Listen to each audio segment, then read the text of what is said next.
자, 이 시간에는 예수님의 피는 우리가 지은 모든 죄와 불법을 용서하셨다. 그럼 어떻게 용서가 되었다고 하나님은 선포를 하셨는가? 이 부분을 한번 살펴보고자 합니다. 모든 죄입니다. 모든 죄. 내가 태어나서 예수님 믿을 순간까지 지은 죄만 용서받은 게 아니라 모든 죄입니다. 모든 죄. 내가 죽을 때까지 지을 죄까지도 용서받았다라는 거예요. 자, 마태복음 26장 27, 28절을 한번 봅니다. 마태복음 26장 27, 28절. 또 잔을 가지사 감사 기도하시고 그들에게 주시며 이르시되 너희가 다 이것을 마시라. 이것은 죄 사함을 얻게 하려고 많은 사람을 위하여 흘리는 바 나의 피 곧 상속 언약의 피니라.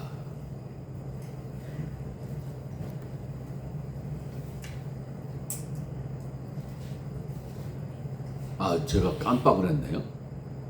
핀 마이크를 지금 사용하지 않고 있네. 네. 그냥 녹화하겠습니다. 그냥 뭐 소리만 작게 들릴 뿐이지 녹화는 잘 될 거예요. 자, 이 말씀은 저희가 뭐 상당히 익숙하게 잘 알고 있는 말씀입니다. 그런데 알기는 잘 아는 말씀인데 이 말씀이 담고 있는 이 복음의 진리가 무엇인지에 대해서는 잘 모르시는 경우가 또 있는 것 같아요. 자, 첫 번째로 하나님 앞에 있는 죄. 우리가 죄를 지으면은 우리 죄안이 어디에 가 있습니까? 하나님 앞에 가 있죠. 하나님이 갖고 있는 그 책들에 우리의 낱낱의 죄들이 다 기록되어 있습니다. 또 내가 죄를 지으면 그 죄가 또 어디에 기록됩니까? 내 양심에 저장되고 있죠. 예. 그래서 오늘은 하나님 앞에 있는 죄가 예수 그리스도가 흘리신 피로 어떻게 속죄가 됐는가, 그 부분에 대해서 살펴보고자 하는 것입니다. 예수님의 피는 죄를 용서받는 우리를 만족시키기 위해서 흘리신 피가 아니라 우리의 죄를 용서하시는 하나님을 만족시키기 위해서 흘린 피라는 것을 여러분들이 이걸 반드시 인식하셔야 됩니다. 아니, 예수님이 피 흘림으로 내 죄가 사함 받았으면 내가 혜택 보는 거 아니에요? 나를 위해서 예수님이 피 흘리는 거 아니에요? 우리가 누구로부터 죄 사함을 받아야 됩니까? 아니, 우리가 누구로부터 죄 사함을 받아야 되는 거예요? 하나님으로부터 죄 사함을 받아야 되는 거죠. 그러면 죄 지은 사람이 만족해야 죄 사함이 되는 겁니까? 아니면 죄를 용서해 줄 그분이 만족을 해야 용서가 되는 거예요? 용서해 주실 그분이 마음이 흡족해야 용서가 되는 거죠. 그렇기 때문에 예수 그리스도가 십자가에서 흘리신 그 피는 우리 죄인들을 기쁘게 해주기 위해서, 우리 죄인들을 만족시켜주기 위해서 흘리신 게 아니라 우리의 죄를 사해 주셔야 될 그분, 곧 하나님을 위해서 흘리신 피라는 겁니다. 그래서 우리는 채무자이고 하나님은 채권자이고, 채무자는 반드시 채권자가 원하는 그 무엇인가를 충족시켜 줘야 채무관계가 끝나는 거죠. 채무관계가 끝나는 거예요. 제가 요즘 아주 빚을 열심히 잘 갚고 있습니다만 단돈 1원이라도 남기면 그 은행으로부터 완제됐다라는 문자가 옵니까? 네? 안 오죠? 계속 갚아야 돼, 갚아야 돼, 갚아야 돼. 연차이자 붙었어. 1원에 대한 연차이자 붙었어. 그러면 신용불량 등재시킨다? 이러죠? 1원 때문에. 100%딱 입금이 되면 아무 소리 없어요. 완제된 영수증 문자만 딱 옵니다. 그럼 만족해야 돼요. 채권자가 원하는 그 수준에서 만족이 딱 돼야 채무관계가 종결되는 거예요. 그렇듯이 하나님과 우리 사이에 죗값을 지불해야 될 이 채무관계가 있는데, 우리의 죄를 사해 주실, 용서해 주실 그 하나님이 원하는 그 수준에 맞게 뭔가를 만족시켜 줘야 된다는 거예요. 그 일을 나를 대신해서 누가 했다라는 거예요? 예수 그리스도가 그 일을 대신 하셨다라는 거예요.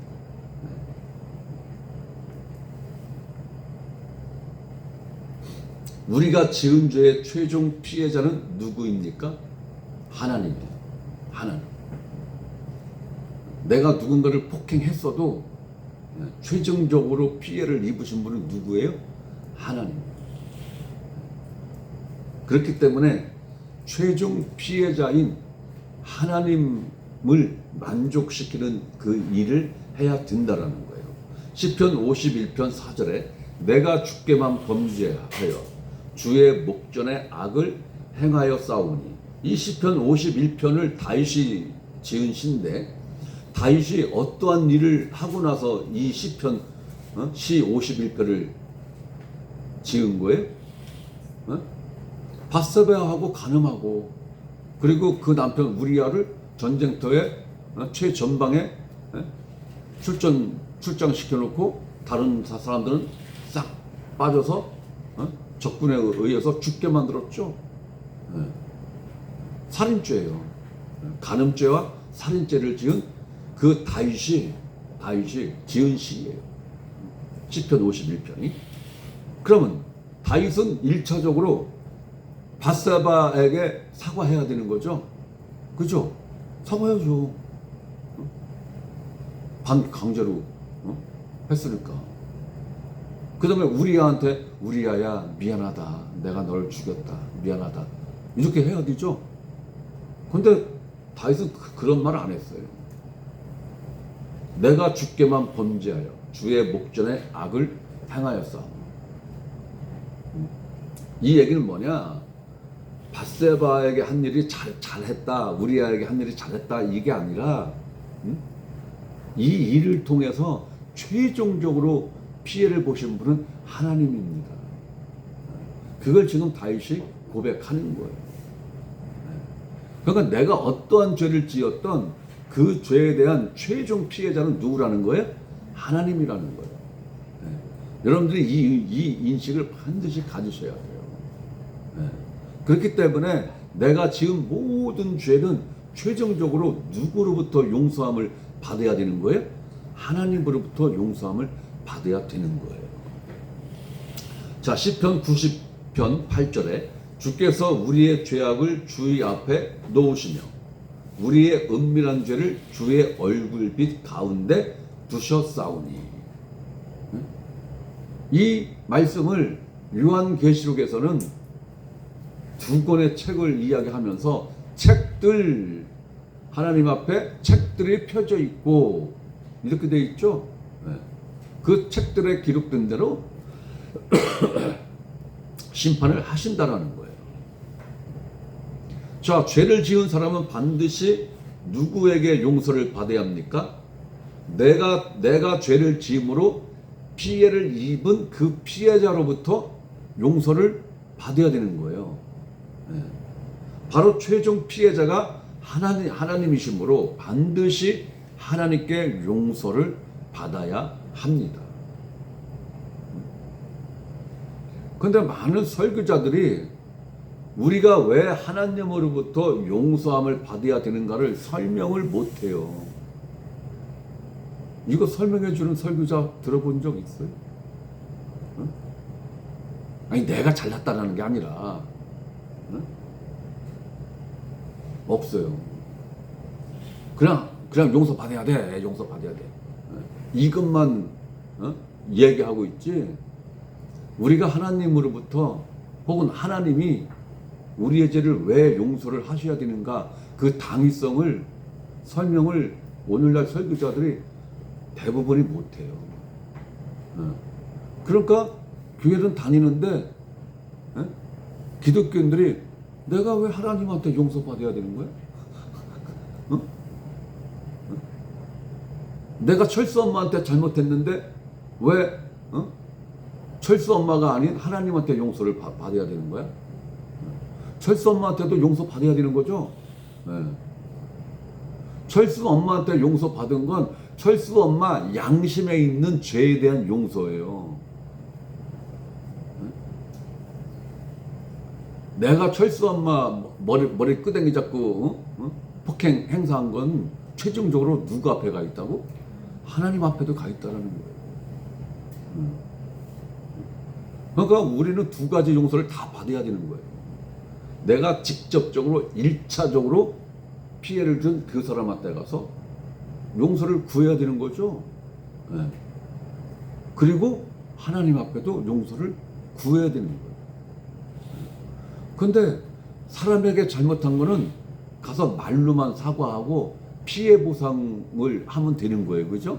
그럼 합의가 되는 거예요. 그죠? 합의가 되면 용서가 되는 거예요.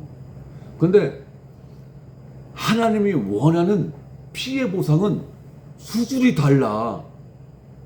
죄의 삭은 사망이야. 죽어야 돼. 네가 죽어야 나하고 합의가 되는 거야. 네가 죽어야 합의가 되는 거야. 네가 죽어야. 근데 우리는 인간은 죽은 생명이라 1000만 번을 죽어도 내가 지은 죄 단 1.1획도 하나님 앞에 못 갚죠? 이 개념을 잘 아셔야 되는 거예요. 그래서 최종 피해자가 하나님이심으로 반드시 우리는 하나님께 최종적으로 용서를 받아야 되는 거예요. 자, 하나님은 피해자이시면서 또한 심판자, 재판관, 법관이라는 거예요. 자, 요한계시록 20장 11절에서 15절 보면 또 내가 크고 신 보좌와 그 위에 앉으신 이를 보니 땅과 하늘이 그 앞에서 피하여 간데 없더라. 또 내가 보니 죽은 자들이 큰 자나 작은 자나 그 보좌 앞에 서 있는데 책들이 펴 있고 또 다른 책이 펴졌으니 곧 생명책이라. 죽은 자들이 자기 행위를 따라 책들에 기록된 대로 심판을 받으니 바다가 그 가운데서 죽은 자들을 내주고 또 사망과 음부도 그 가운데서 죽은 자들을 내주매 각 사람이 자기의 행위대로 심판을 받고 사망과 음부도 불못에 던져지니 이것은 둘째 사망 곧 불못이라. 여기서 사망과 음부가 뭐예요? 지옥으로 봐야 돼요. 지옥으로. 불못에 던져지니 이것은 둘째 사망 곧 불호수라. 누구든지 생명책에 기록되지 못한 자는 불못에 던져지더라. 생명책에 이름이 기록되지 못해서 하나님 심판대 앞에서 심판을 받으면 열애 없이 100% 불못에 던져진다라는 거죠. 네. 불못에 던져진다라는 거예요. 100%. 그럼 우리가 불못의 이 형벌을 면하는 유일한 길은 뭐예요? 우리 이름이 생명책에 기록되는 것 이외에는 없어요. 그러면 하나님은 불못에 들어가지 않을 자의 이름을 생명책에 기록하는 그 근거가 뭘까요? 그 근거. 네. 우리 이름이 생명책에 기록되는 그 근거가 뭘까요? 믿음이죠? 네. 하나님과 그가 보내신 자를 믿는 것이 곧 뭐다? 영생이다. 네. 이러니까 예수만 믿기만 하면 구원받는데, 예수만 믿기만 하면 구원받는데, 병 고친 예수만 믿어도 구원받고 죽은 자를 살리신 예수만 믿어도 구원받는데, 죄송한데 나사로를 살린 예수를 믿으면 구원 못 받습니다. 38년 된 중풍병자 혈루병 여인을 고치신 예수를 믿어서는 구원 못 받아요. 구원 못 받아요. 그럼 뭘 믿어야 돼? 예수가 십자가에서 다 이루었다. 이걸 믿어야 생명책에 이름이 기록되어지는 거예요. 그럼 예수님이 그런 이적과 표적을 왜 했대?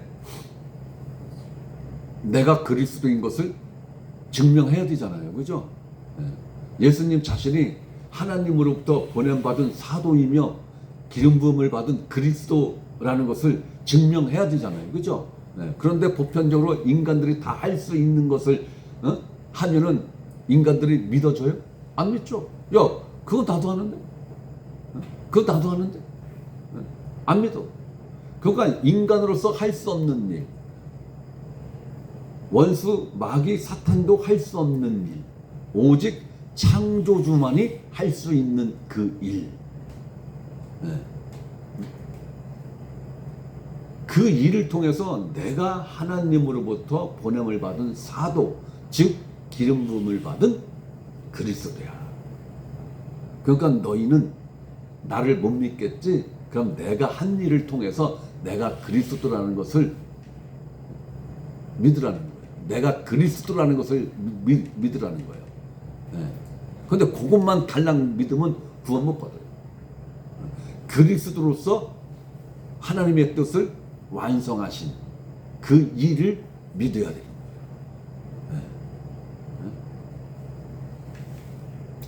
자, 우리는 하나님에게 용서를 받아야 하는데 어떻게 누구의 방법대로 용서를 받아야 합니까? 채무자는 반드시 채권자가 원하는 그 방법 그대로를 해야 채무관계를 최종적으로 청산할 수 있는 거죠. 그러면 뭐예요? 약속된 날짜. 그죠? 약속된 날짜에 약속된 금액을 지속적으로 1년, 2년, 3년을 지속적으로 입금시킨다라는 그 약속대로 그 날짜에 그 금액을 그 계좌에 정확하게 입금시켜서 그게 쌓여서 완제가 되면 끝! 이렇게 되는 거죠. 그런데 25일로 약속했는데 26일 날로 이러면은 하루치 이자를 더 줘야 되는 거죠. 그래서 꼭 채권자가 원하는 그 약속된 그 방법대로 채무를 갚아야 완결이 될 수가 있듯이 우리의 죄값도 하나님 앞에 내 죄값을 갚아야 하는데 내 방식대로가 아니라 채권자의 방식대로가 아니라 채무자의 방식대로가 아니라 채권자가 원하는 그 방법 그대로를 해야 용서받을 수 있는 거죠. 그런데 오늘날 기독교는 하나님이 정하신 그 룰대로 속죄를 받는 게 아니라 내가 복음 방식으로 지금 속죄를 받고 있어요. 내가 복음. 내가 채무자인 내가 원하는 방식으로 지금 자기 죄값을 지금 갚고 있다고요. 이러면 천년 만년을 갚아도 1.1핵도 못 갚아. 못 갚아. 그러니까 설교자는 하나님이 정하신 그 룰이 무엇이냐라는 것을 정확하게 설교자 자신부터 하나님이 정하신 그 룰대로 자기 자신이 하나님 앞에서 속죄를 받은 이 사실이 있어야 이걸 가르칠 거 아닌가 봐. 그죠? 서울 광화문 가는 길을 지도를 펴놓고 지도로만 설명하는 사람이 있어. 지도로만. 그럼 그 지도로 설명을 하는 걸 지도를 보고 이렇게 설명 들은 사람이 광화문 찾아갈 수 있을까요? 지도책 펴놓고? 에? 그런데 지도는 볼 줄도 몰라. 그런데 광화문을 직접 갔다 온 사람이 있어. 에? 이 사람은 단순히 야, 증평버스 터미널에 9시 반 서울 가는 버스가 있는데 그거 타고 일단 서울 가. 그리고 강변역이라는 게 있는데 거기서 5분만 걸어가면 있어, 지하철역. 몇 번 지하철 타고 가면은 광화문에 도착할 수 있어. 그러니까 광화문에 갔다 온 사람은 아주 심플하고 단순하고 정확하게 가르쳐 주는데 광화문을 가는 것을 가보지는 못하고 지도로만 배웠어, 지도로만. 그러니까 지도 펴놓고 설명하는 것밖에 할 줄을 몰라.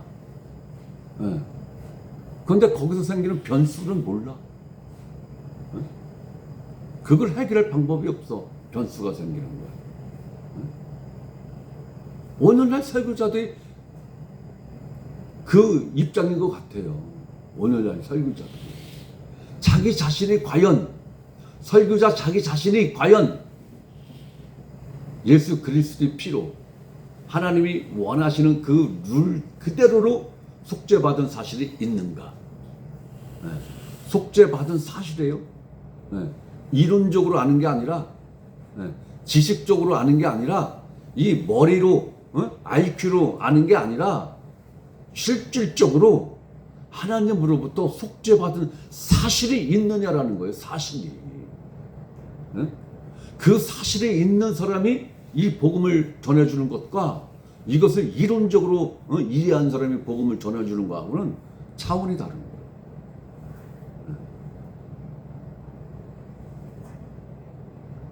우리는 반드시 내 죄의 채권자이신 하나님이 정하신 그 룰 그대로 내 죄값을 변제를 해야 그게 유효성을 갖는다라는 거예요.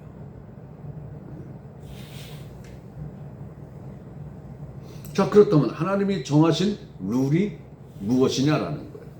레위기 17장 1절에 육체의 생명은 피에 있습니다. 내가 이 피를 너희에게 주어 제단에 뿌려 너희 생명을 위하여 속죄하게 하였으니 생명이 피에 있으므로 피가 죄를 속하느니라. 하나님이 이스라엘 백성들에게 너희가 지은 죄를 나한테 속죄 받으려면 짐승의 피를 나한테 바쳐라 그랬죠. 그 피를 보고 내가 너희의 죄를 어떻게 하겠다? 용서해 주겠다고. 그 룰을 누가 세웠습니까? 하나님이 세웠잖아요. 하나님. 그러면 하나님이 왜 짐승의 피를 흘리라고 했을까요? 짐승의 피.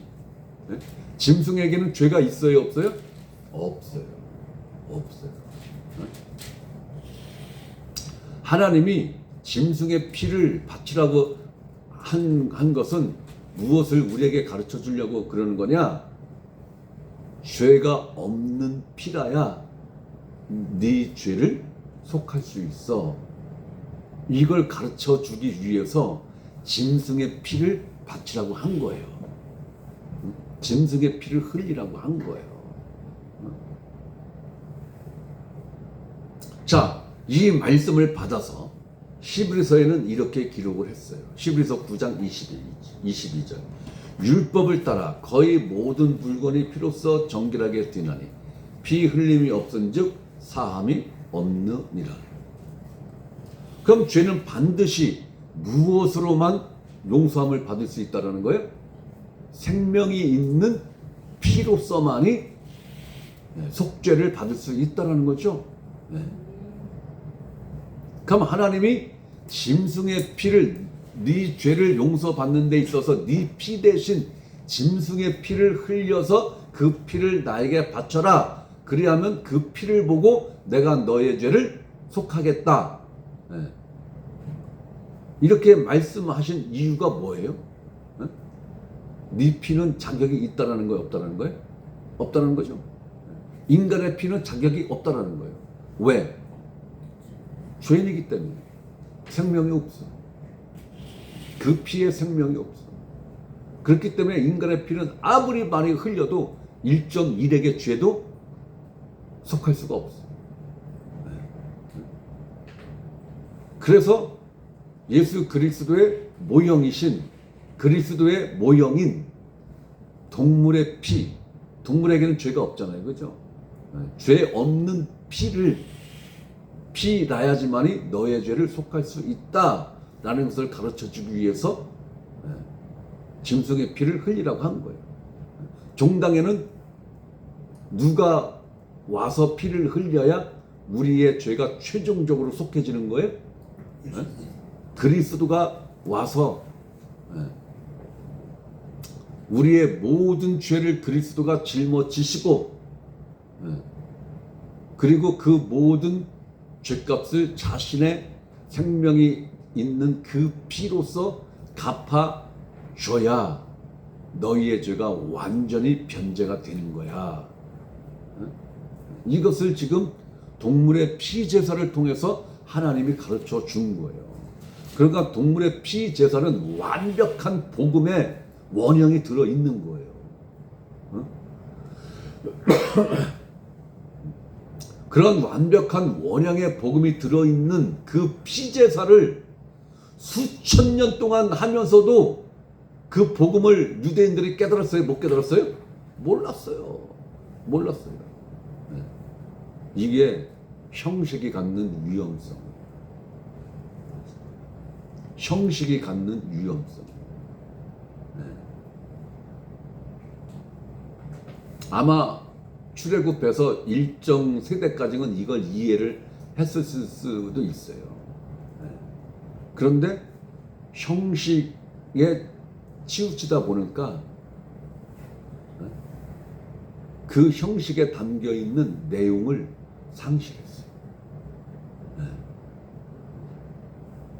우리가 예배 형식에 얽매임은 이건 죽은 예배. 이건 죽은 예배. 형식이 있으되, 형식은 있어야 하되 그 형식에 얽매이는 일은 없어야 되는 거예요. 그렇다면 그 형식은 유동성이 있어야 된다는 거예요. 그죠? 꼭 이렇게 해야 돼. 이건 묶인 거예요. 이건 법제화가 된 거예요. 묶인 거. 이건 죽은 예배. 영은 자유인 거예요. 영은 자유인 거예요. 그렇기 때문에 고착화된 형식이 있을 수가 없어요. 여러분들은 이 개념을 반드시 가지셔야 돼요. 이렇게 하나님이 정하신 법의 원칙에 따라 생명이 있는 자, 곧 여자의 후손이신 예수님께서 우리의 죄를 용서받으시기 위해서 우리 대신 피를 흘리셔야 하는데, 단순히 피만 흘린다고 되는 것이 아니라 반드시 하나님의 공의가 만족되어야 한다는 거예요. 하나님의 공의. 공의가 뭐예요? 하나님의 공의가 뭐예요? 법이죠, 법. 하나님이 정하신 이 수준에 정확하게 꽉 채워지는 그 일이 있어야 된다는 거예요.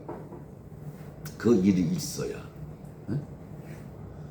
그래서 예수 그리스도가 피만 흘리면 되는 거였으면 예수님 피 한 방울이면 용서되고도 남죠?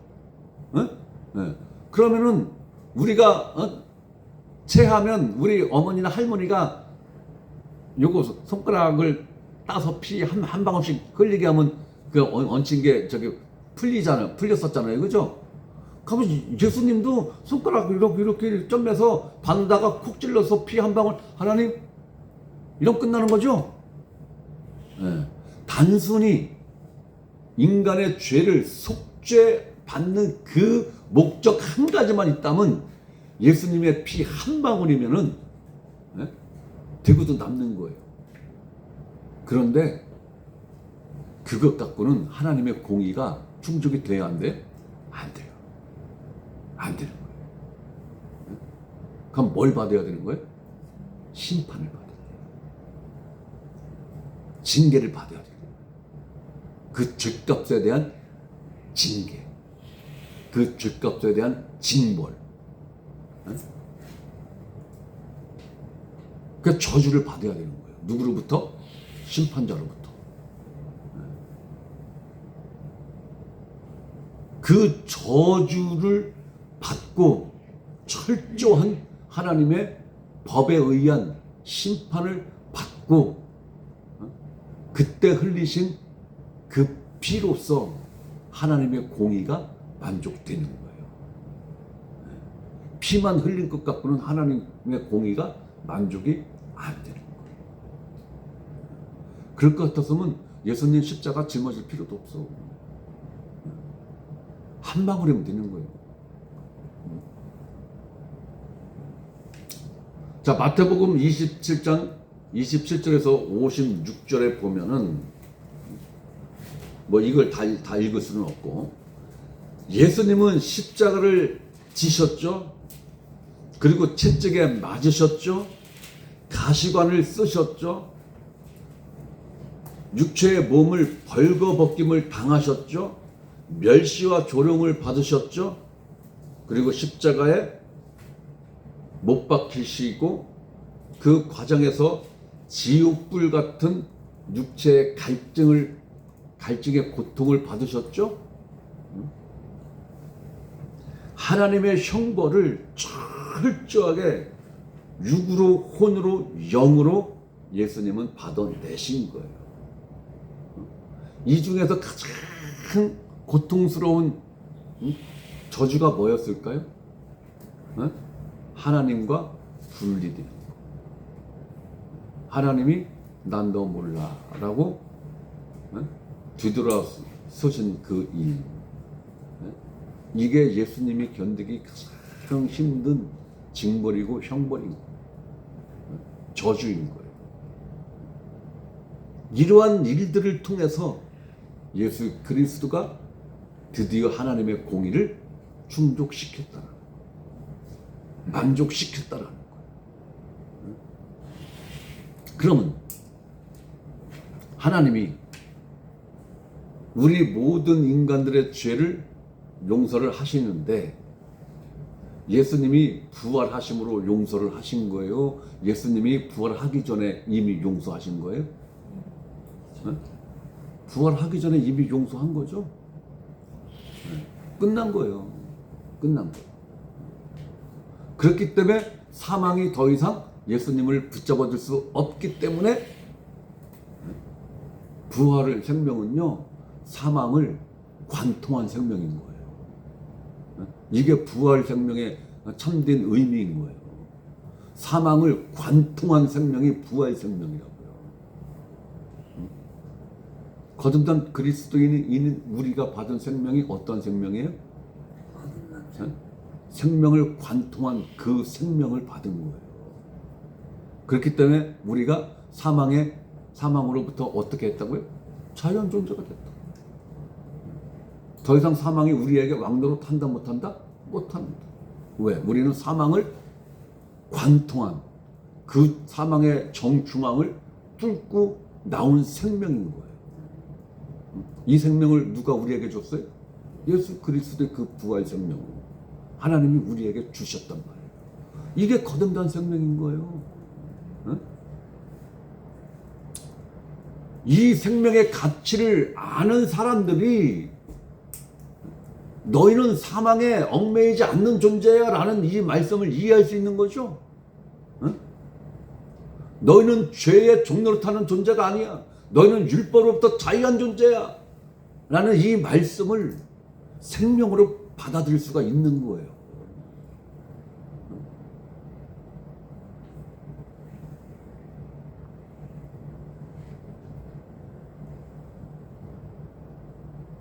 이제 본격적으로 예수님은 우리의 죄값을 치르기 위해서 자, 십자가에서 못 박혔습니다.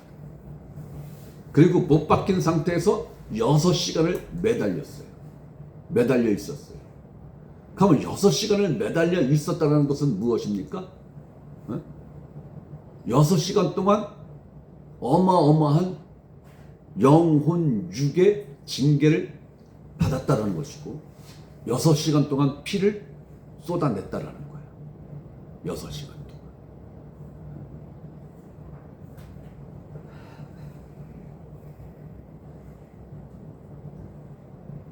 그리고 예수님이 십자가에서 마지막으로 하신 말씀이 무엇입니까? 다 이루었다. 다 이루었다. 자, 그러면 무엇을 다 이루었다라는 것일까요? 무엇을? 내가 다 이루었다 했는데 무엇을 다 이루었다고 예수님이 선언하신 건가? 자, 1단계 다 이루었다에 1단계만 볼 겁니다. 1단계만. 자, 마태복음 26장 27절 28절입니다. 또 잔을 가지사 감사하기도 하시고 그들에게 주시며 이르시되 너희가 다 이것을 마시라. 무엇을 마시라는 거예요? 포도주 잔. 그 잔에 뭐가 들었어요? 포도주가 들어있는 거죠. 포도주. 그러면 그 잔은 무엇을 의미하는 것이고 포도즙은 무엇을 의미하는 거예요? 그 잔은 하나님의 공의, 하나님의 심판을 의미하는 것이고 거기에 담겨져 있는 포도즙은 예수님 자신의 피를 의미하는 거예요. 이것은 죄 사함을 얻게 하려고, 이것은 죄 사함을 얻게 하려고 딱 이 이유 한 가지만 지금 예수님이 이야기하고 있죠. 내가 하나님의 공의의 심판을 받고 그 공의를 만족시키기 위해서 피를 흘려야 되는데 그 이유는 지금 이거 한 가지밖에 예수님 입으로 말씀 안 했어요. 그죠? 뭐예요? 죄사함. 이거 한 가지밖에는 예수님이 말씀하신 사실이 없어요. 죄사함이에요. 그러면 십자가에서 내가 다 이루었다. 예? 이 말씀은 무조건 들어가 있는 거죠. 예. 이 목적은 무조건 들어가 있는 거예요. 예? 이것은 죄 사함을 얻게 하려고 많은 사람을 위하여 흘리는 바 나의 피 곧 언약의 피니라. 흥정의 성경에는 나의 피 곧 새 상속 언약의 피니라 이렇게 되어 있다. 새 상속 언약의 피니라. 새 상속 언약이라는 것은 유언이라는 얘기예요. 유언장인 거예요. 유언장. 유언인 거예요. 우리의 성공하는 방법, 자식들이 성공하는 방법, 사업 성공하는 방법, 건강하게 이 땅에서 9988하게 잘 사는 방법, 이런 류의 성공 방법을 다 이루었다는 것입니까? 근데 오늘날 기독교의 설교자들은 이 내용이 아닌 다른 설교 내용은 거의 없지 않습니까? 이걸 어떤 목사님은 고지전이라고 그러더라고. 고지전. 전쟁에서 고지에 깃발 꽂는 놈이 승리한 거죠.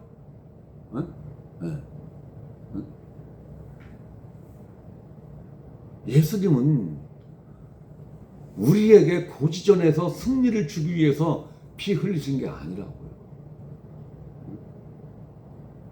그래서 제가 오늘 좀 과격하게 표현을 하고 있습니다만은 이러한 것을 얻기를 원한다면 불교를 믿으라는 거예요. 부처를 믿으라는 거예요. 힌두교를 믿고 무당교를 믿으라는 거예요. 예수 그리스도가 십자가에서 피 흘리신 목적은 오직 한 가지예요. 내 죄를 사하기 위해서, 내 죄를 속죄받게 하게 해주기 위해서. 이 목적 이외에는 없다라는 거예요.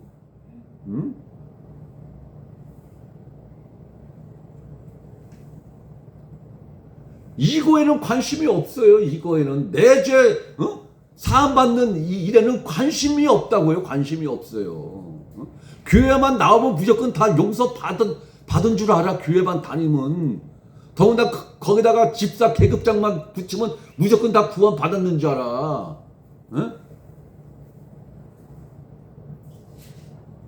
그러한 사상을 누가 심어준 거예요, 도대체? 오늘날 기독교인들에게 그런 사상을 누가 심어준 거예요? 그런 믿음의 내용을 누가 심어준 거예요? 누구예요?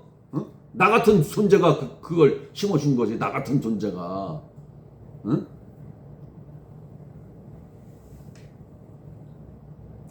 혹여 여러분들도 내 죄 속죄받는 게 교회 다니는 목적이 아닌 다른 목적을 갖고 있다면 제발 다른 교회로 가세요. 제가 이런 얘기 안 한다고 다짐을 하고 했는데, 내 죄 속죄받는 게 유일한 목적이라면 저희 교회 그냥 다니시고, 거기에 알파 플러스로 다른 목적이 있다면 제발 다른 교회로 가세요. 여기서 같이 설교 들을 이유도 없고, 난 그런 분들에게 이러한 생명의 말씀을 전해주고 싶은 마음 1도 없어요.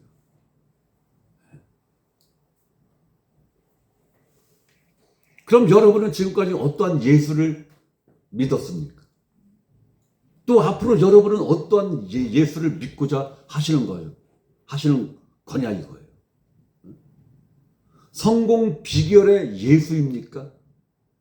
아니면 우리의 속죄를 다 이루신 구원의 주이신 예수 그리스도를 믿고자 하는 것입니까?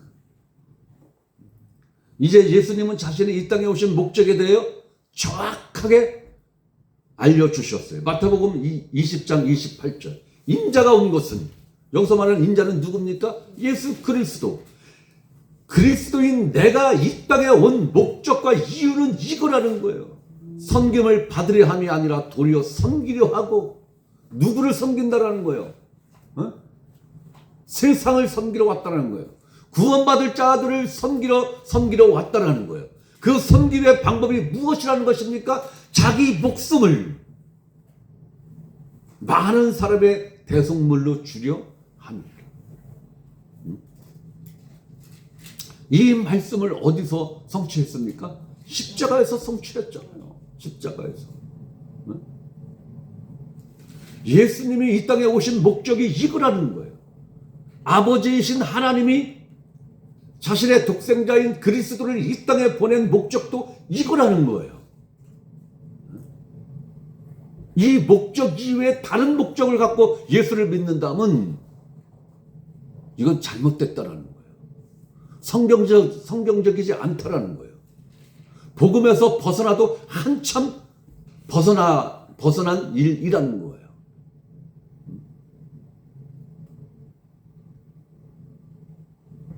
자기 목숨을 많은 사람의 대속물로 주기 위해서 이 땅에 오셨다라는 거예요. 이 말씀과 같이 과연 예수 그리스도는 십자가에서 자신의 생명을, 목숨을 대신 속죄 제물로 하나님 앞에 나를 대신해서 바쳤잖아요. 나를 대신해서 내 모든 죄를 걸머쥐고 나를 자신의 안에 집어넣는 상태에서 십자가에 못 박혔잖아요. 이 광경을 사도 바울이 이렇게 표현했지 않습니까? 너희 옛사람이 그리스도와 함께 십자가에 못 박힌다. 사도 바울은요, 예수님이 십자가에 못 박힌 걸 직접 가서 보지를 못했어도 사도 바울만큼 십자가를 정확하게 꿰뚫고 그 진리를 정확하게 표현한 사람이 또 누가 있습니까? 없어요. 기가 막힌 겁니다. 어떻게 예수 그리스도 혼자 십자가에 못 박혀 죽었는데 시공을 초월해서 내가 2000년이라는 이 물리적 시간이 있음에도 불구하고 내가 그리스도와 함께 내 옛사람이 십자가에 못 박혀 죽었다라는 것을 지금 선언하고 있지 않습니까?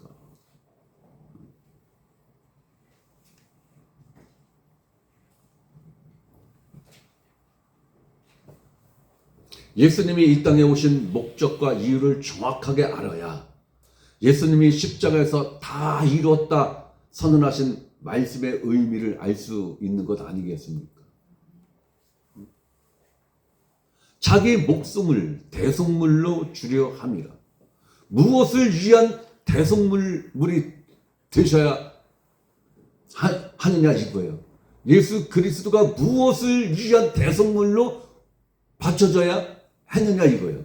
자기 자신의 입으로 이야기했잖아요. 마태복음 26장 28절. 이것은 죄사함을 얻게 하려고 많은 사람을 위하여 흘리는 바 나의 피 곧 상속 언약의 피니라. 죄사함이에요. 죄사함. 죄사함. 이거 이후에 다른 목적이 없어요.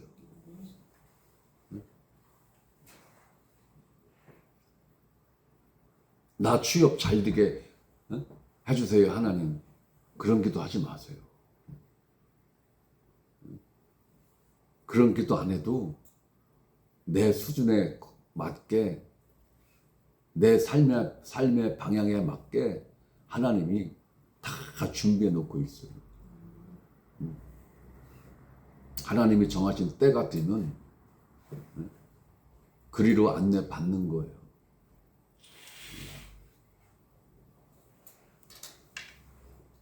바로 속죄입니다.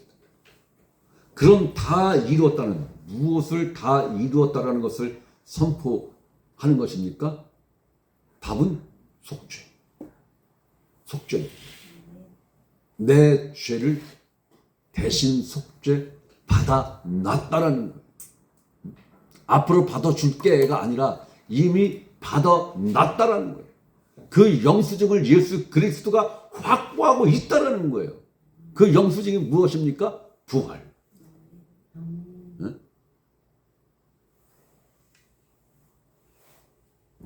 성경은 예수님의 흘린 피가 우리를 용서해 주실 것이다가 아니라 이미 십자가에서 용서하여 주셨다라는 것을 선언하고 있는 것입니다.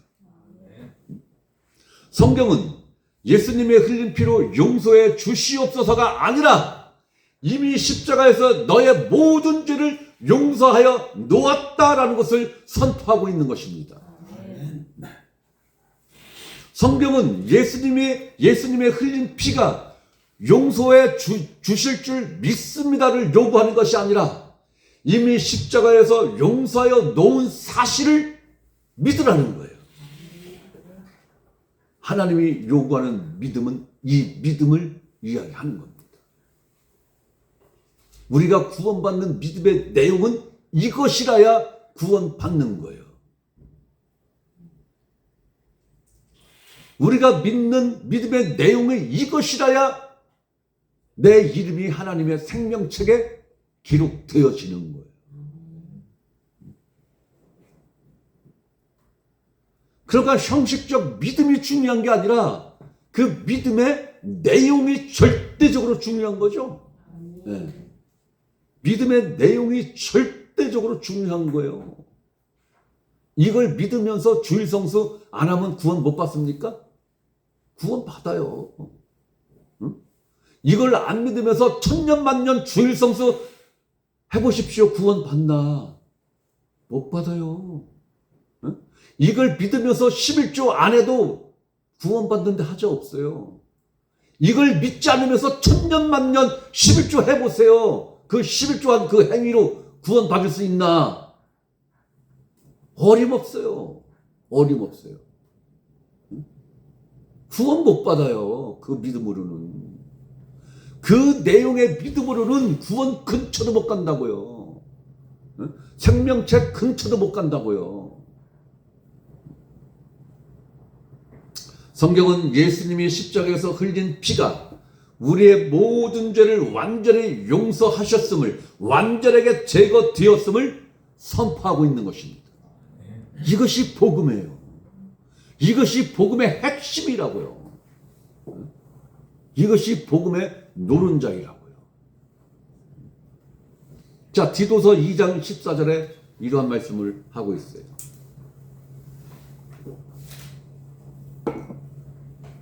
그가 우리를 대신하여. 그가는 누굽니까? 예수 그리스도가 우리를 대신하여, 우리를 빼고 자기 이름을 넣어보세요. 예수가 근무를 대신하여 자신을 주심은, 자신을 주셨다는 건 뭐예요? 십자가에서 못 박힌 그 상황을 말하는 거죠. 자, 예수가 근무를 대신하여 자신의 생명을 희생시킨 이유는 모든 불법에서, 모든 죄에서 근무를 속량하시고 근무를 깨끗하게 하사 선한 일을 열심히 하는 자기 백성이 되게 하려 하심이라. 우리 자에 자기 이름을 넣고 성경을 읽어보시라고요. 기가 막힌 말씀이지 않습니까? 이거보다 더 현실적이고 이 말씀보다 더 직선적으로 표현된 말씀이 또 어디 있어요? 다시 봅니다. 예수가 근무를 대신하여 자신을 십자가에 희생시키심은 모든 불법에서, 불법이 죄죠? 여기서 말하는 모든이 몇 퍼센트를 말하는 거예요? 100%죠? 또 이렇게 표현을 하면은, 그래요, 예수 믿기 전에 100% 죄, 이렇게 이해를 해요. 요즘 기독교인들은. 아니요. 그런 사람들을 위해서 다시 정정할게요. 내 과거, 현재, 미래에 지을 그 모든 죄까지, 그게 모든 불법에서요. 아직 내가 육체로, 마음으로, 생각으로 짓지도 않은 내 미래에 내가 지을 그 죄까지도 예수 그리스도가 속량하시고. 속량의 의미가 뭡니까? 나의 죄값을 대신 지불하고 나를 다시 사왔다라는 그 의미가 속량이지 않습니까? 이 말을 쉬운 말로 표현하면 죄를 용서하셨다는 거잖아요. 이젠 죄인이 아니라 의인의 신분을 주셨다라는 거 아닙니까? 속량했다라는 것은. 이것뿐만이 아니고 깨끗하게 하사, 누구를? 나를 깨끗하게 하사. 깨끗하다의 의미가 뭐예요? 말 그대로 깨끗한 거예요. 뒤껍질이라도 하나 있으면 그거 깨끗한 상태예요? 아니죠. 유리창을 우리 학교 다닐 때 유리창 깨끗이 닦어 선생님이 그 이제 과제를 주고 가잖아요. 청소 시간에. 그러면 거기에 사람 지문 같은 거라도 하나 딱 묻어 있으면 선생님이 그거 딱 보고 야야야야 뭐 일로 와봐. 이거 뭐니? 깨끗하게 닦으라고 그랬지. 깨끗하게. 아 선생님 너무하십니다. 그거 달랑코 그거 손잡고 하나 있고 나머지는 다 깨끗하잖아요.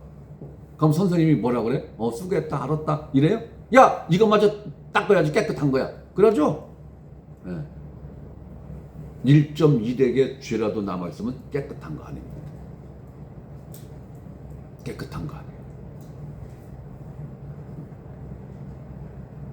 아니에요. 1.2덱조차도 없는 상태가 깨끗한 겁니다. 이 짧은 구절에서 하나님은 우리의 100% 죄, 과거, 현재, 미래에 대한 그 죄 용서에 대한 표현을 바꿔가면서 자그마치 3번을 강조하셨어요. 3번을. 뭡니까? 모든 불법에서, 내 과거, 현재, 미래의 모든 불법에서 우리를 속량하시고 100% 용서하시고 내 과거, 현재, 미래에 지은 그 모든 죄값을 예수 그리스도의 핏값으로 지불하고 나를 다시 사왔다라는 거 아닙니까? 나를 다시 사왔다. 응? 우리를 깨끗하게 했어. 응? 내가 과거에 지은 죄, 현재에 지은 죄, 미래가 오늘이 돼서 지을 그 죄까지도 예수 그리스도가 선제적으로 100% 깨끗하게 만들어 놨다는 거 아닙니까? 응? 그 결과로 우리가 이러한 일을 할 수 있고 이러한 존재가 됐다라는 거예요. 그 결과로 뭡니까? 선한 일이 뭡니까? 하나님이 보내신 자를 믿는 것, 즉 예수 그리스도를 믿는 것이 선한 일입니다. 선한 일을 열심히 하는, 열심히가 대충입니까? 응? 네. 최선을 다하는 상태를 열심히 했다라고 표현을 하지 않습니까? 네. 그러니까 우리는 예수 믿는 것을 대충 할 수 있다라는 거예요? 아니에요. 내가 할 수 있는 한 최선의 성의를 다해서 믿어야 된다라는 것을 이야기하는 거예요.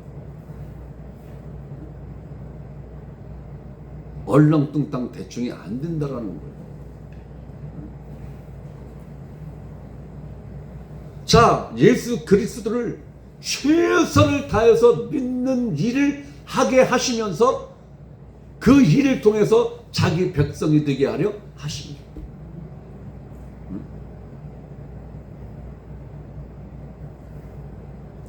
우리가 거듭났다라고 신앙 고백을 한다면 이러한 삶의 자세로 우리가 살아야 되는 거예요. 신앙생활은 액세서리가 아니라고요. 제가 누누이 말씀드리잖아요. 교회 모인 게 신앙생활 아니라고요. 내 가정에서의 내 삶, 내 직장에서의 내 삶이 신앙생활이라고요. 그게 교회 모인 거는 그냥 모임이에요. 모임. 물론 이것도 신앙생활의 한 부분이지만 이걸 했다고 해서 나 신앙생활 다 했어. 웃기는 말씀들 하시는 거예요. 웃기는 말씀인 거예요. 이거보다 더 웃기는 코미디가 어디 있어요. 그러면 우리가 교회에 왔을 때만 하나님이 생명 주고 교회 문 밖에 나가면 생명을 뽑아내는 거예요? 아니잖아요.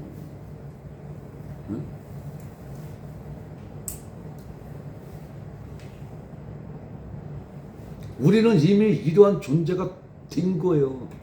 앞으로 될 거야가 아니라 이미 된 거예요. 이미 됐으면 된 그 위치에 맞게 우리는 삶을 살아가야 되는 거예요. 그런데 착각하시면 안 돼요. 내가 힘쓰고 애써서 된다고? 아니에요. 내 안에 있는 진리가, 내 안에 거하시는 진리의 영이 나를 이끌고 가야 우리는 그러한 삶을 살아낼 수 있는 거예요.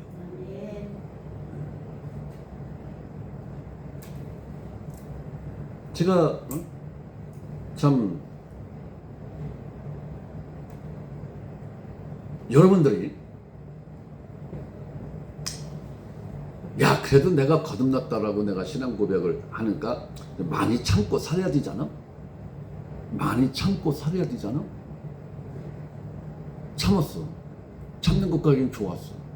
그 참음을 통해서 내 안에 뭔가가 쌓이는 게 있다면 그건 참은 게 아니에요. 그건 성령의 은혜로 참아진 게 아니에요. 그건 복음, 진리, 생명을 통해서 참아진 게 아니에요. 내가 힘쓰고 애써서 참아낸 거지. 그렇게 참아낸 거는 내 속에 쌓인다고요.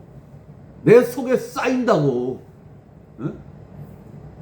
내 속에 뭔가가 쌓인다라는 것은 성령을 따라서 내가 살아내지 못하고 있구나. 내 안에 이 새 생명을 따라서 내가 살아내지 못하고 있구나 라는 것을 여러분들은 인정하셔야 돼요. 그건 잘못된 거예요.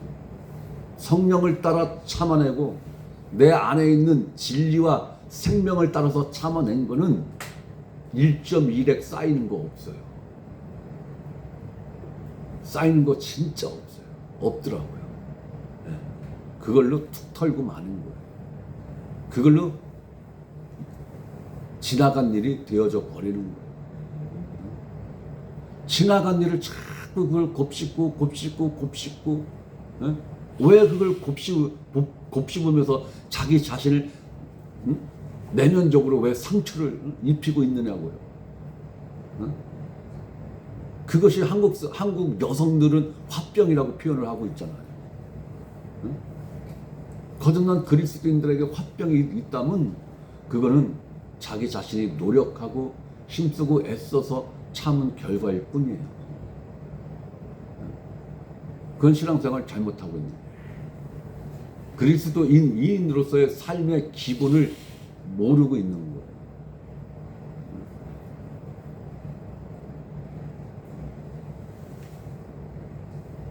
자, 반복되는 말씀이지만 마태복음 26장 27절 28절 또 봅니다. 또 잔을 가지사 감사기도 하시고,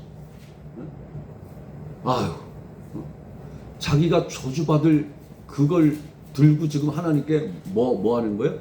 감사기도 하신다는 거예요. 누가? 그 아들이 그들에게 주시며 이르시되 너희가 다 이것을 마시라. 이것은 예수님이 흘리시는 피는 죄 사함을 얻게 하려고. 예수님의 피 흘림의 명확한 목적이 이거라는 거죠. 죄 사함을 얻게 하려고 많은 사람을 위하여 흘리는 바 나의 피 곧 새 상속 언약의 피. 이 목적 이외에는 없어요. 예수님이 피 흘리신 이유는 이 목적 이외에 없다고요. 응?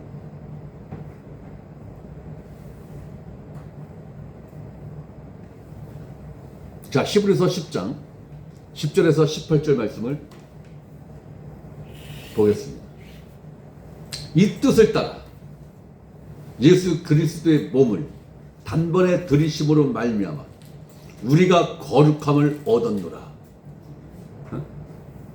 얻었노라라고 완료형으로 이야기하잖아요. 거룩함을 얻었다는 얘기는 뭐예요? 죄가 있다는 얘기, 없다는 얘기예요? 없다는 얘기. 1.1핵이라도 죄가 있으면 거룩함 안에 포함이 돼요? 안 돼요? 안 되는 거죠. 이 선언을 지금 누가 한 거예요? 하나님이 지금 하신 거잖아요. 하나님이 하신 거예요. 제사장마다 매일 서서 섬기며 자주 같은 제사를 드리되 이 제사는 언제나 죄를 없게 하지 못하거니와 구약의 율법 제사법은 죄를 없게 하지 못한다는 거예요. 제거하지 못한다는 거예요. 용서함을 받지 못한다는, 근본적인 용서함을 받지 못한다는 거예요. 오직 그리스도는 죄를 위하여, 무엇을 위하여? 죄를 위하여 한 영원한 제사를 드리시고, 예수 그리스도가 하나님 앞에 영원한 제사를 드리신 목적이 뭐라는 거예요? 무엇을 위해서? 죄를 위해서. 누구의 죄를 위해서? 나의 죄를 위해서 드리시고 끝났다는 얘기죠. 이미 드려졌다는 얘기잖아요. 그리고 하나님 우편에 앉으사. 앉았다는 얘기는 뭐예요? 속죄 제사일이 영원히 마침표를 찍었다는 거잖아요. 끝났다는 거예요. 이것을 부정하고 이것을 짓밟고 이것을 부정하다라고 돌아선 자들에게는 더 이상 속죄할 제사가 있다 없다? 없다. 없다라는 거예요. 그들에게 필요한 건 뭐예요? 회개하고 돌아오는 것. 회개하고 돌아오는 것만 그들이 살 길이지, 또 하나님으로부터 내 죄를 용서해줄 또 다른 제사를 허락해 주시옵소서. 이건 말도 안 되는 거. 없다는 얘기예요. 없다는 얘기. 그 후에 자기 원수들을 자기 발등상에 두게 하실 때까지 기다리시나니 그가 거룩하게 된 자들이 누굽니까? 예수를 믿는 자들, 그죠? 그러면 이들은 무엇을 믿어서 거룩한 자들이 되었습니까? 내 죄를 속죄하기 위해서 흘리신 그 피로 인하여 내 죄가 완벽하게 용서되었다는 사실을 믿는 자들, 이들이 거룩하게 된 자들이죠. 한 번의 제사로 이 한 번의 제사가 뭡니까? 십자가. 영원히 온전하게 하셨느니라. 영원히 온전하게 했더니. 또한 성령이 우리에게 증언하시되 주께서 이르시되 그날 후로는, 그날이 무슨 날이에요? 십자가가 선 그날 후로는 그들과 맺을 언약이 이것이라 하시고 내 법을 그들의 마음에 두고 그들의 생각에 기록하리라 하신 후에 또 그들의 죄와 그들의 불법을 내가 다시 기억하지 아니하리라 하셨으니, 누구의 기억에서 기억을 하지 않는다라는 거예요? 하나님의 기억에서 나의 죄를 두 번 다시 기억하지 않는다라는 거잖아요. 네? 이게 누가 다짐하나? 한 말씀에 누가? 우리를 향해서, 나를 향해서 누가 다짐한 거예요? 내가 너의 죄를 다시는 기억하지 않을 거야 라고 누가 이렇게 다짐을 해 주는 말씀이냐고요. 심판자이신 하나님이.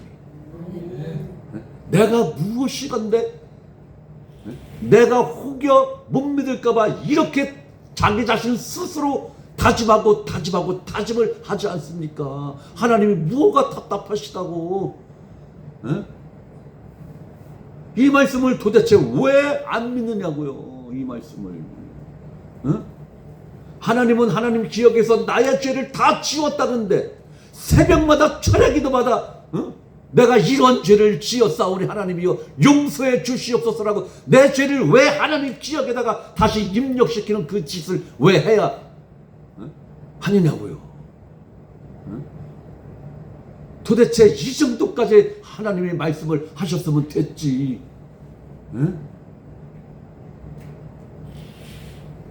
이것들을 모든 죄죠. 사하셨은즉 하나님 기억에 있는 모든 죄를 사하셨은즉 이거죠. 그러니까 하나님 기억에 있는 모든 죄를 다 사했기 때문에 하나님 기억에서 지워진 거죠. 이건 불가능한 거예요.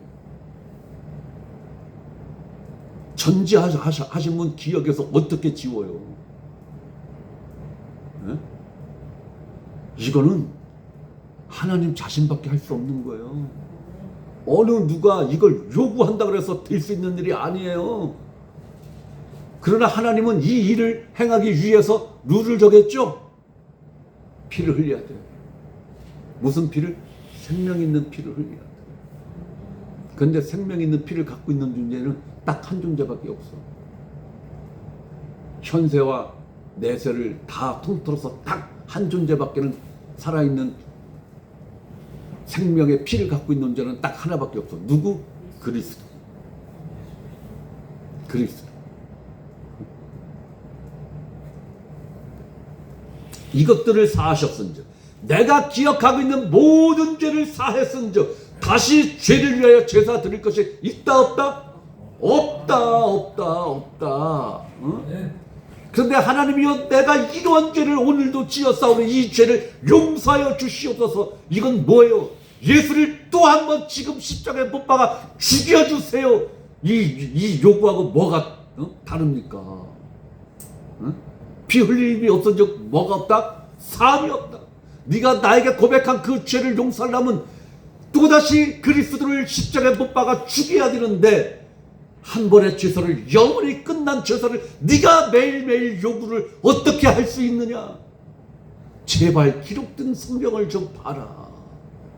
응?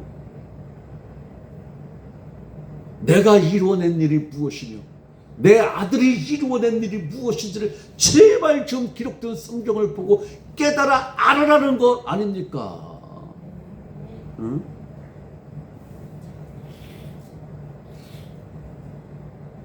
그래서 예수님이 하신 말씀이 이것이잖아요. 이것은 죄 사함을 얻게 하려고 많은 사람을 위하여 흘리는 바 나의 피 곧 상속 언약의 피니라.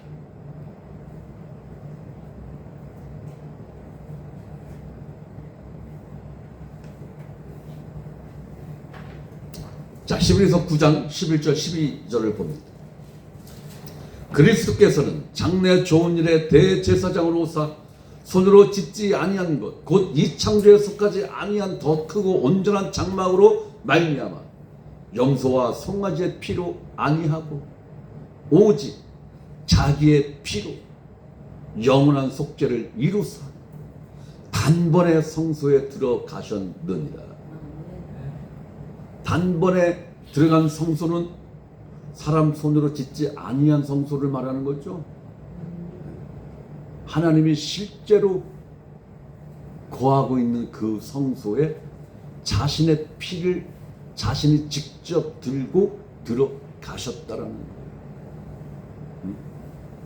대제사장으로서 어린 양으로서 자신이 흘린 피를 대제사장으로서 그걸 직접 들고 하나님 성소에 들어갔다라는 거지 않습니까?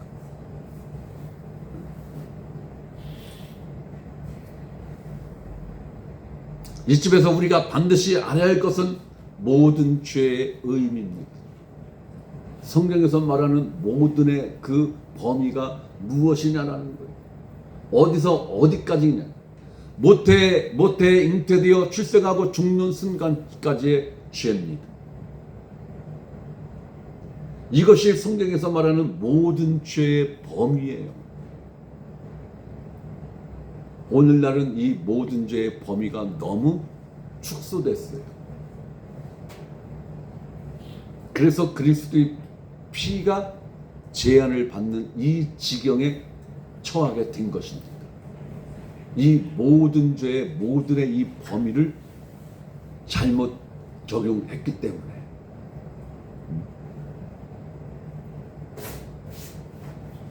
이 속죄의 피의 유효성, 즉 언제까지 유효하다는 것입니까?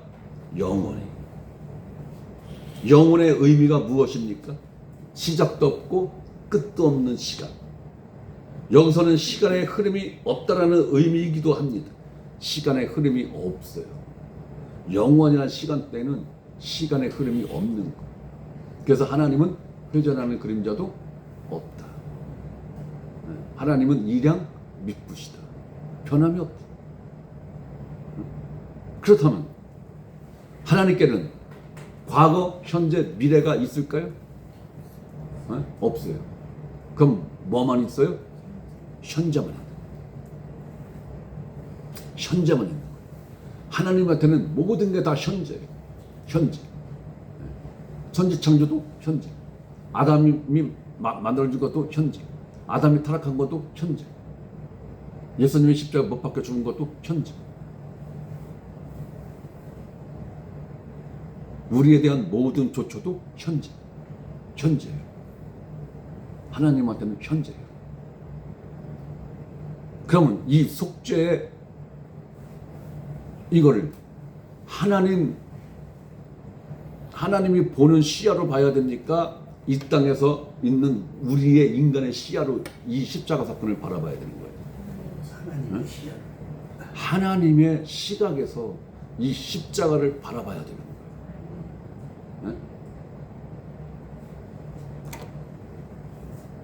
아유 물어봐. 아유.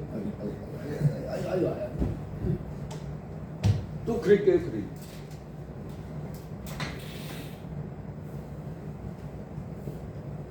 납니다, 나. 여기가 2025년도 12월, 오늘이 28일입니다.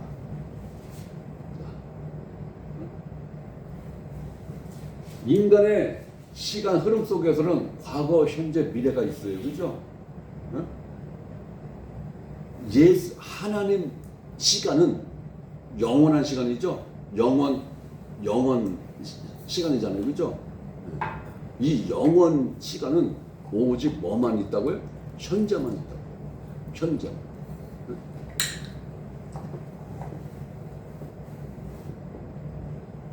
이거 타짜입니다. 타락도 현재. 십자가도 현재. 지금 내가 서 있는 것도 현재. 누가 볼 때? 하나님이 볼 때는 현재다. 현재. 오직 하나님 시각에서는 현재만 있는 거예요. 나한테는 과거, 현재, 미래가 있지만 하나님한테는 오직 현재만 있다는 거예요. 그럼 십자가 사건은 하나님한테 과거의 사건입니까?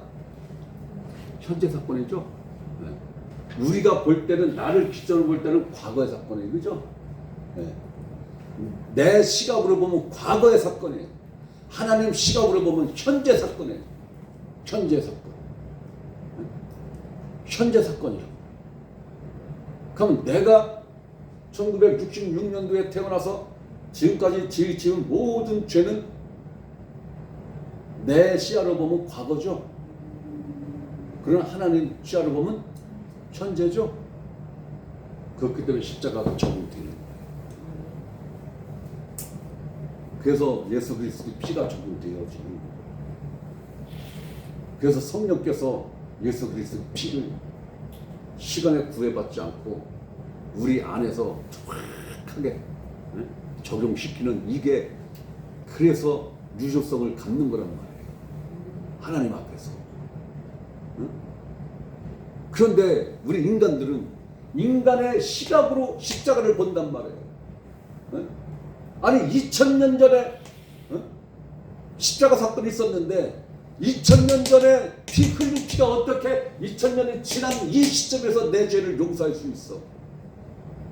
인간의 시각으로 보면 불가능한 거예요. 그러니까 절충안을 내는 거지 않습니까? 절충안을. 내가 예수 믿기 전에 지은 죄는 이미 예수님 십자가에서 다 용서했어. 그리고 예수 믿고 나서부터 짓는 죄는 다 뭘 해야 용서받는다고? 회개해야 용서받는다고 그러잖아요. 회개해야. 그럼 회개를 안 하면 용서 못 받는 거네? 그럼 네가 하나님이네? 회개 안 한 네가 하나님이네? 이렇게 되는 거죠? 회개 안 한 네가 하나님보다 더 큰 존재네? 하나님은 다 용서했다는 게. 회개를 하지 않으면 용서 못 받는다고? 그럼 그 자가 하나님보다 더 큰 자지. 여러분들은 교회 잘못했어요. 그런 자들을 찾아가서 용서해달라고 빌어요.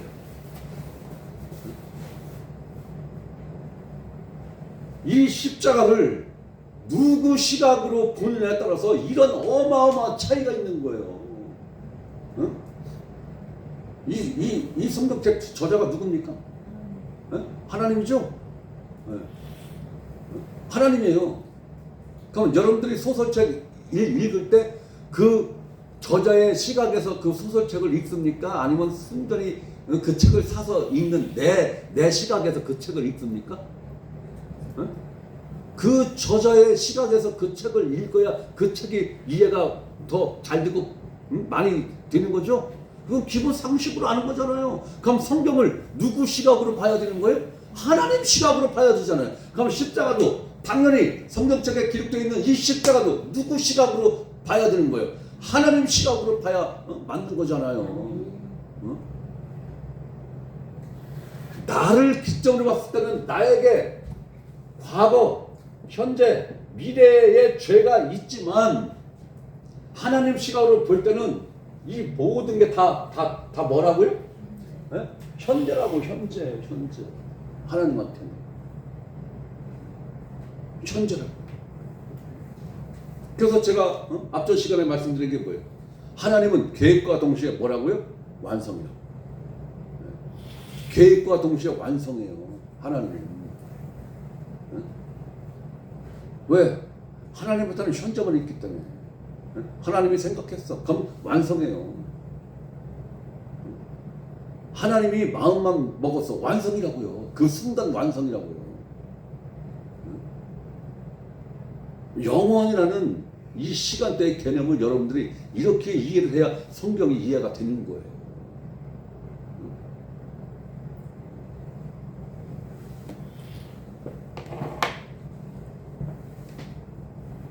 예수님이 선언하신 다 이루었다.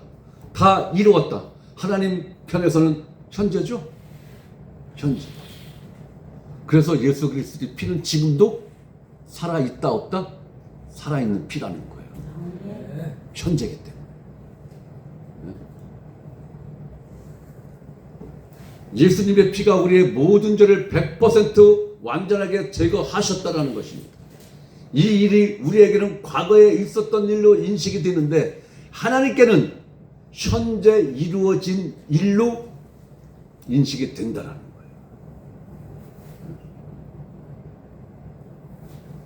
이사야서 43장 25절에 나 곧 나는 나를 위하여, 나 누굽니까? 여호와 하나님 자신, 나는 여호와 하나님 자신, 나를 위하여, 하나님 자신을 위하여 내 허물을 도말하는 자니. 이 계획 누가 세웠습니까? 하나님이 세웠죠. 이 계획 세울 때 우리 인간들하고 상의하셨어요? 안 했죠. 하나님이 일방적으로 계획 세웠죠. 그리고 하나님이 일방적으로 성취하셨죠. 완성하셨죠. 누구를 위해서? 이 계획을 누구를 위해서 세운 거예요? 하나님을 위해서. 하나님이 이 계획을 완성하셨는데 누구를 위해서 완성하신 거예요? 자기 자신을 위해서. 내 허물을 도말하는 자니. 도말이 뭐예요? 완전히 흔적도 없이 지워버리는 게 도말이죠. 내 죄를 기억하지 아니하리라. 인간들에게는, 우리에게는, 저에게는 내 죄를 기억하지 못하는 건 아주 일상적이에요. 그죠? 그런데 전지하신 하나님에게 우리의 모든 죄가 기억에서 사라진다는 것은 있을 수 없는 일이에요. 있어서도 안 되는 일인 거예요. 그럼 하나님이 못 되는 거죠? 왜? 전지하신 분이 못 되는 거잖아요. 에? 그런데도 하나님이 그 일을 하셨다고요. 하나님이 그 일을 하셨다고. 근데 거기에다 대고 오늘 내가 이런 죄를 지었습니다. 그걸 다시 입력을 시킨다고요? 입력되는 순간 어떻게 되는 건데?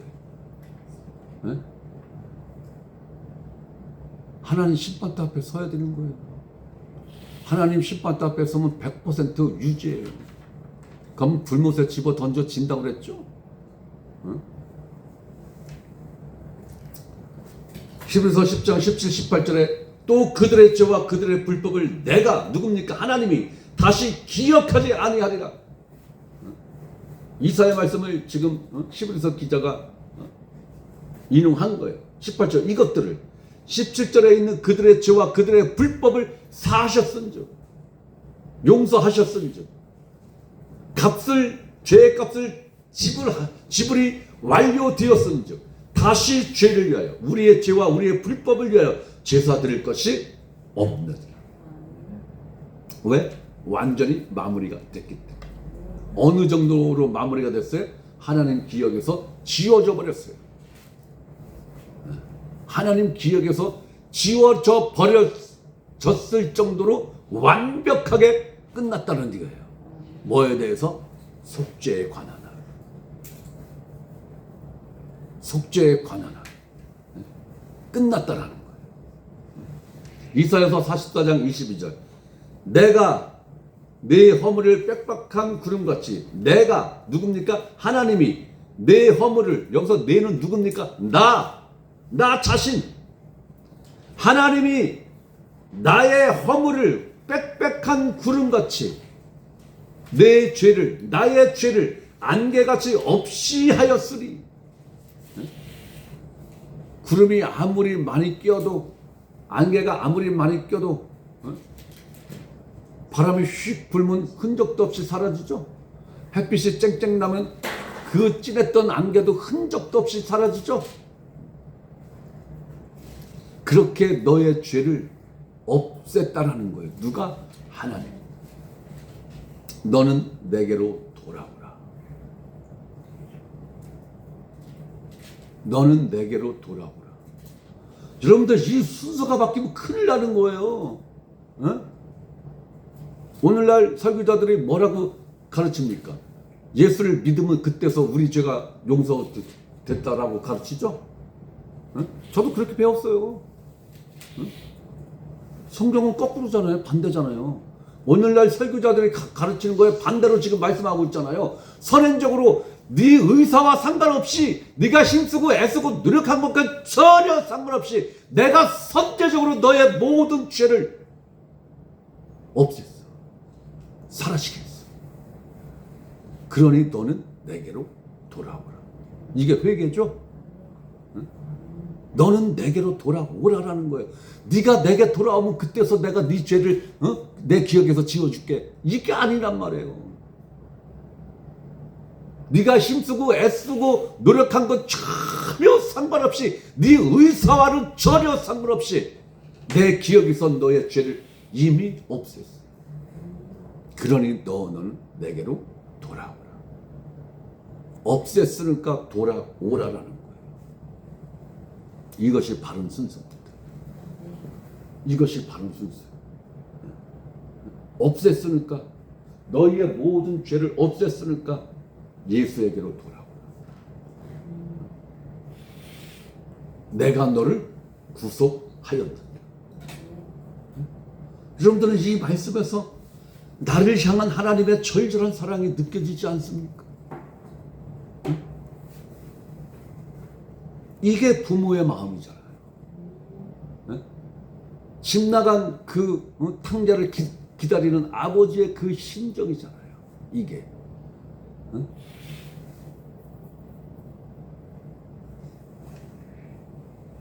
시편 103편 3절에 그가 누굽니까? 하나님이 내 모든 죄악을 사하시며 내는 누구예요? 나.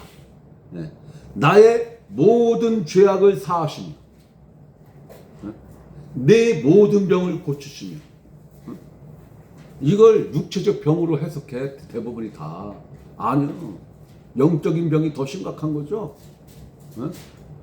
그 병을 고쳤다라는 거 아니에요.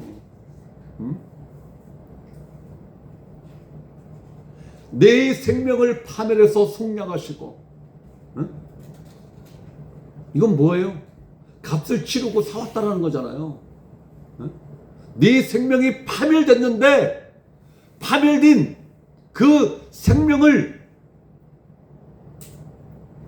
창조주이신 예수 그리스도의 생명으로 값을 치르고 너를 다시 사왔다라는 거 아니에요. 나를 사와서 어떠한 대우를 해줬다라는 거예요. 인자와 긍휼로 관을 세우시며. 이것이 의의 멸류관, 생명의 멸류관이지 않습니까? 인자와 긍휼로 관을 세우시며. 일방적이죠. 우리 의사는 묻지도 않아요. 지금 하나님이.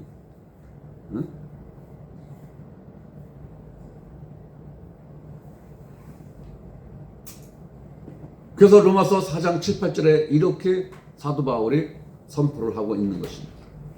불법이 사함을 받고 죄가 가려짐을 받는 사람은 복이 있고. 여러분들은 이 복 안에 지금 들어와 있습니까? 주께서 그 죄를 인정하지 아니하실 사람은 복이 있도다. 이것이 성경에서 말하는 복이에요. 이것이 너의 모든 병을 고쳤다라는 그 의미인 거예요. 응?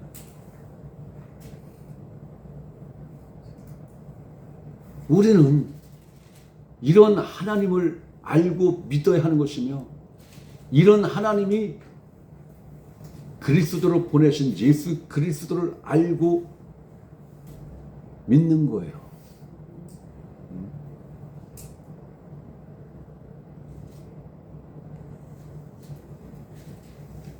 이 복이 여러분 한 사람 한 사람의 복이 된 것을 예수님의 이름으로 진심으로 축복하고 축복드립니다. 자, 기도하고 마치겠습니다.